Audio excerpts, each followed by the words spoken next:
My name is Zulaikha Patel. I am a South African anti-racism and social justice activist, an author, as well as a global speaker and social entrepreneur. I read that you became a symbol of resistance at an age of 13.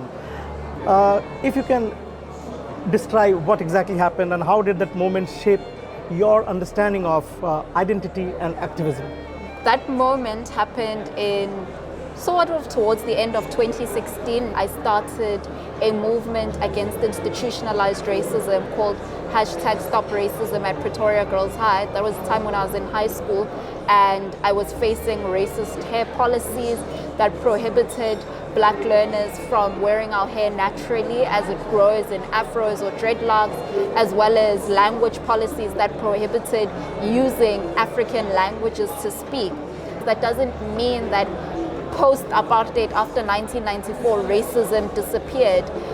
What was then constitutionalized has now been privatized and institutionalized. And you can still see racism in South African society every day. And growing up as a South African who came from an interracial family, where my father is Indian from India, he had immigrated to South Africa, and my mother is a black South African woman, I firsthand got to see racism from my identity not being welcomed or not being understood. From that point on, I then understood that, as Frantz Fanon puts it, every generation has a mission of its own. And the generation of Nelson Mandela and Winnie Mandela and the many other anti-apartheid activists was one where they had to ensure that they bring political emancipation.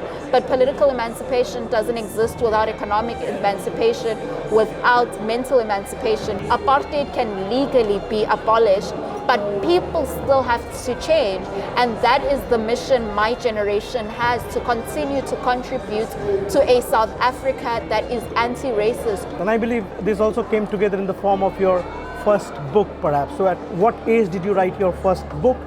And as an author and activist, how do you use storytelling to reclaim narratives historically defined by oppression? So when I was 17, I started penning my first book, which is my Coily Crowny Hair, and published it at 19. It tells the story of a little girl named Lisa Kanya, and she goes on a journey with her mother and her grandmother to fall in love with her afro hair. I wrote my first book in order to bring about a positive representation of the African identity, so that any child of any race sees the African identity portrayed positively.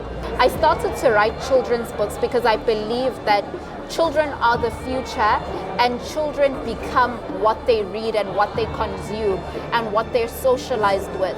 And I want to contribute to children having material that empowers their existence. I want to contribute to that, because if we can change the world through teaching children to see the world differently and relate to each other differently, we've solved so many social ills. My second book, Brave Like Me, teaches children how to be brave and how to use their voices, and teaches them about activism and that they can use their voices to be brave, to change the world at any age. Activism has no age, no size, and bravery also has no age or size.